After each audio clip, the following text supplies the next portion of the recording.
दोस्तों कल्पना कीजिए एक अदृश्य सुरक्षा कवच की जो भारत के आसमान पर तना हो और दुश्मन की मिसाइलों को हम तक पहुंचने से पहले ही नष्ट कर दे। ये सुनने में किसी साइंस फिक्शन फिल्म जैसा लगता है ना? लेकिन भारत दशकों से इसी सपने को हकीकत में बदलने की कोशिश कर रहा है। हाल के वर्षों में भारत ने अपने स्वदेशी बैलिस्टिक मिसाइल डिफेंस सिस्टम के कई सफल परीक्षण किए। सरकार और डीआरडीओ का दावा है कि यह सिस्टम चीन और पाकिस्तान के लिए खेल के नियमों को बदल देगा। लेकिन क्या वाकई भारत के पास एक अभेद्य किला तैयार है? यह सिस्टम काम कैसे करता है, इसकी असलियत क्या है और सबसे जरूरी एक आम नागरिक के लिए इसके क्या मायने? चलिए आज इसी की पड़ताल करते हैं। दोस्तों इस कहानी को समझने के लिए हमें उन समस्या को समझना होगा जिसका सामना भारत कई दशकों से कर रहा है। भारत दो ऐसे पड़ोसियों से घिरा है जिनके पास न केवल परमाणु हथियार है बल्कि उन्हें दागने के लिए एडवांस मिसाइलें भी। एक तरफ पाकिस्तान है जिसके शस्त्रागार में गजनवी, गौरी और शाहीन जैसे कम और मध्यम दूरी की बैलिस्टिक मिसाइलें जो भारत के प्रमुख शहरों को निशान बनाने की क्षमता रखती है। ये मिसाइलें कुछ ही मिनटों में दिल्ली, मुंबई या अहमदाबाद जैसे शहरों तक पहुंच सकती है। इनका मकसद हमेशा एक मनोवैज्ञानिक दबाव बनाए रखना रहा है। दूसरी ओर है चीन, जिसकी सैन्य ताकत और तकनीकी क्षमता कहीं ज्यादा है। चीन के पास डोंगफेंग सीरीज की मिसाइलों का एक विशाल भंडार है जिसमें DF-21 और DF-26 जैसी इंटरमीडिएट रेंज बैलिस्टिक मिसाइलें शामिल हैं, जिन्हें कैरियर किलर भी कहा जाता है। ये मिसाइलें चीन की मुख्य भूमि से लॉन्च होकर भी भारत के किसी भी कोने तक पहुंच सकती है। यह मिसाइल असंतुलित भारत की राष्ट्रीय सुरक्षा के लिए एक सीधी और गंभीर चुनौती है। अब ऐसे में सिर्फ मिसाइलों का जवाब और मिसाइलें बनाना एक अंतहीन दौड़ की तरह है। असली समाधान एक ऐसे रक्षा कवच को विकसित करने में था जो दुश्मन की मिसाइल को उनके लक्ष्य तक पहुंचने ही न दे।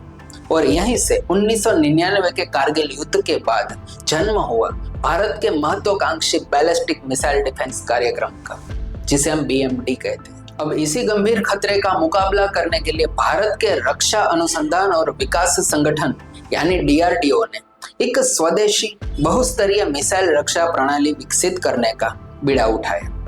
बहुस्तरीय का मतलब ये है कि सुरक्षा की एक से ज्यादा परत है। अगर दुश्मन एक परत को भेद भी दे तो दूसरी परत उसे रोकने के लिए तैयार रहेगी। भारत का BMD सिस्टम मुख्य रूप से दो परतों में काम करने के लिए डिजाइन किया गया है। पहला है एक्सो एटमॉस्फेरिक इंटरसेप्शन। यह सुरक्षा की पहली और सबसे बड़ी परत है। इसका काम दुश्मन की मिसाइल को पृथ्वी के वायुमंडल से बाहर यानी अंतरिक्ष में ही नष्ट करना है। इसके लिए पहले पृथ्वी एयर डिफेंस नामक तकनीक का प्रदर्शन किया गया था, जिसे बाद में पृथ्वी डिफेंस व्हीकल इंटरसेप्टर से रिप्लेस किया गया। अब इस क्षमता को और उन्नत AD-2 इंटरसेप्टर से मजबूत किया जा रहा है, जो बहुत अधिक ऊंचाई पर मिसाइलों को रोक सकता है। दूसरा है एंडो एटमॉस्फेरिक इंटरसेप्शन। यह सुरक्षा की दूसरी और निचली परत है। अगर कोई मिसाइल पहली परत को भेदने में कामयाब हो जाता है तो यह सिस्टम उसे पृथ्वी के वायुमंडल के अंदर लगभग 15 से 30 किलोमीटर की ऊंचाई पर निशाना बनाता है। इसके लिए एडवांस एयर डिफेंस मिसाइल का इस्तेमाल करके टेक्नोलॉजी का प्रदर्शन किया गया है और अब इसे AD-1 इंटरसेप्टर से और शक्तिशाली बनाने का लक्ष्य है।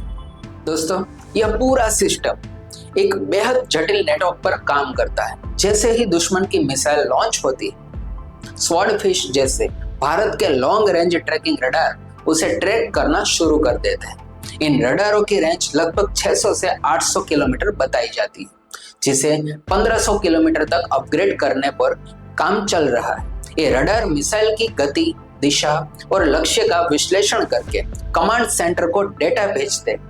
सेकंड के भीतर कंप्यूटर यह तय करता है कि किस इंटरसेप्टर को लॉन्च करना है और मिसाइल को कहां नष्ट करना है। दोस्तों यह तकनीक वाकई अविश्वसनीय लगती है। आपको क्या लगता है? क्या एक वाकई अविश्वसनीय है? DRDO की इस उपलब्धि के बारे में आपकी क्या राय है? क्या यह आत्मनिर्भर भारत की दिशा में एक बड़ा कदम है? हमें नीचे कमेंट में जरूर बताइए। 2 नवंबर 2022 को AD-1 इंटरसेप्टर के पहले सफल परीक्षण के साथ भारत के BMD कार्यक्रम का दूसरा चरण फेज 2 जिसे कहते हैं एक नए स्तर पर पहुंच गया। इस चरण का मकसद 5000 किलोमीटर तक की रेंज वाली लंबी दूरी की बैलिस्टिक मिसाइल को रोकने की क्षमता हासिल करना था। हाल ही में जून 2026 में जो परीक्षण हुए हैं उसमें डीआरडीओ ने यह दावा किया है कि भारत अब उन चुनिंदा देशों के क्लब में शामिल हो गया है जिनके पास ऐसी क्षमता है। तो बात करें AD-1 और AD-2 इंटरसेप्टर पिछली पीढ़ी के टेक्नोलॉजी डिमॉन्स्ट्रेटर की तुलना में कहीं ज्यादा उन्नत बनाए जाते हैं। इसकी सबसे बड़ी खासियत इनकी रेंज, गति और ऊंचाई। रिपोर्ट्स के अनुसार यह सिस्टम 5000 किलोमीटर की दूरी से लॉन्च की गई इंटरमीडिएट रेंज की बैलिस्टिक मिसाइल को भी रोकने के इरादे से बनाया गया था। इसे सरल शब्दों में हम समझे तो इसका लक्ष्य है, अगर चीन अपनी मुख्य भूमि के अंदरूनी हिस्से से भी कोई IRBM भारत की ओर दागता है तो भारत के पास उसे रोकने के लिए एक हथियार है। ये इंटरसेप्टर खुद हाइपरसोनिक गति से यात्रा करता है, जिससे दुश्मन की मिसाइलों को प्रतिक्रिया देने का समय कम मिलता है। दोस्तों, यह प्रणाली सिर्फ एक रक्षात्मक हथियार नहीं, बल्कि इसका लक्ष्य एक शक्तिशाली रणनीतिक संदेश देना भी। पाकिस्तान के लिए संदेश की बात करें तो पाकिस्तान का मिसाइल कार्यक्रम भारत के प्रमुख शहरों पर दबाव बनाने की रणनीति पर आधारित रहता है। भारत का BMD सिस्टम, खासकर अगर इसे दिल्ली और मुंबई जैसे रणनीतिक और आर्थिक केंद्रों के चारों ओर सफलतापूर्वक तैनात किया जाता है तो यह उस रणनीति को चुनौती दे सकता है। यह पाकिस्तान के फर्स्ट स्ट्राइक के विकल्प को पहले से ही ज्यादा जोखिम भरा बनाने की क्षमता रखता है, क्योंकि तब इस बात की गारंटी कम हो जाएगी कि उसकी मिसाइलें अपने लक्ष्य तक पहुंचेंगी। बात करें चीन के लिए संदेश की तो चीन के साथ शक्ति संतुलन में यह सिस्टम एक बदलाव लाने का प्रयास करता है। चीन का विशाल मिसाइल शस्त्रागार, विशेष रूप से तिब्बती पठार पर तैनात उनकी DF-21 जैसी मिसाइलें भारत के लिए हमेशा से एक बड़ी चिंता रही। भारत का फेज 2 BMD कार्यक्रम सीधे तौर पर इसी खतरे का जवाब देने की कोशिश है।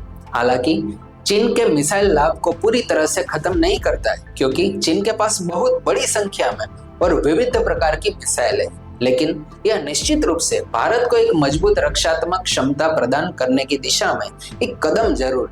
DRDO के पूर्व प्रमुख ने एक बार दावा किया था कि इस प्रणाली की सफलता दर 99.8% तक है। यह आंकड़ा नियंत्रित परीक्षण स्थितियों में प्रभावशाली लग सकता है, लेकिन असल युद्ध के हालात बिल्कुल अलग होते हैं। तो क्या यह प्रणाली भारत को पूरी तरह से अभेद्य बना देगी? शायद नहीं। कोई भी मिसाइल रक्षा प्रणाली 100% अचूक नहीं होती। दुश्मन सैचुरेशन अटैक जैसी रणनीति अपना सकता है, जिसमें एक साथ बहुत सारी मिसाइलें दागी जाती हैं ताकि रक्षा प्रणाली पर दबाव बनाया जा सके।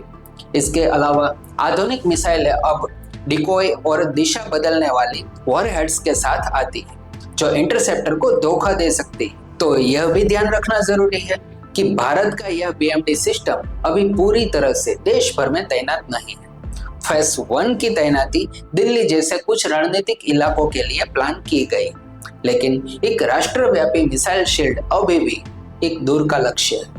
इसीलिए भारत की रणनीति सिर्फ एक सिस्टम पर निर्भर रहने की नहीं। यह BMD सिस्टम भारत के व्यापक और एकीकृत वायु रक्षा नेटवर्क का सिर्फ एक हिस्सा है। इस नेटवर्क में रूस से लिया गया S-400 ट्रायम्फ सिस्टम भी शामिल है, जो लंबी दूरी पर विमानों और क्रूज मिसाइलों को निशाना बना सकता है। इसके अलावा भारत की अपनी आकाश और बराक 8 जैसी मिसाइलें भी हैं। यह सब मिलकर एक घना और बहुस्तरीय सुरक्षा जाल बनाते हैं, जिसे भेदना किसी भी दुश्मन के लिए बेहद मुश्किल बन जाता है। तो बात करें निष्कर्ष की, तो भारत का बैलिस्टिक मिसाइल डिफेंस कार्यक्रम निश्चित रूप से एक बड़ी तकनीकी उपलब्धि है। यह आत्मनिर्भर भारत की भावना का एक प्रमाण है, लेकिन हमें दावों और हकीकत के बीच के अंतर को समझना होगा। यह सिस्टम अभी विकास के चरण में है और इसकी तैनाती सीमित है। यह कहना कि भारत अब अपनी सुरक्षा के लिए किसी पर निर्भर नहीं है, ये थोड़ी जल्दबाजी होगी, क्योंकि S-400 जैसी महत्वपूर्ण प्रणालियां अभी भी आयात पर निर्भर करती। तो दोस्तों, यह कहानी यहीं खत्म नहीं होगी। DRDO अब भविष्य के खतरों जैसे कि हाइपरसोनिक ग्लाइड व्हीकल से निपटने के लिए भी तकनीक पर काम कर रहा है। भारत की यह अदृश्य छतरी जो कि प्रक्रिया में है और लगातार मजबूत हो रही है, जो यह सुनिश्चित करने की कोशिश में है कि देश का भविष्य सुरक्षित रहे। तो दोस्तों, अगर आपको यह जानकारी महत्वपूर्ण लगी हो तो इस वीडियो को लाइक करें और अपने दोस्तों के साथ शेयर करें। भारत की रक्षा, विज्ञान और प्रौद्योगिकी से जुड़ी ऐसी ही गहरी और निष्पक्ष जानकारी के लिए हमारे चैनल को सब्सक्राइब करना ना भूलें। जय हिंद।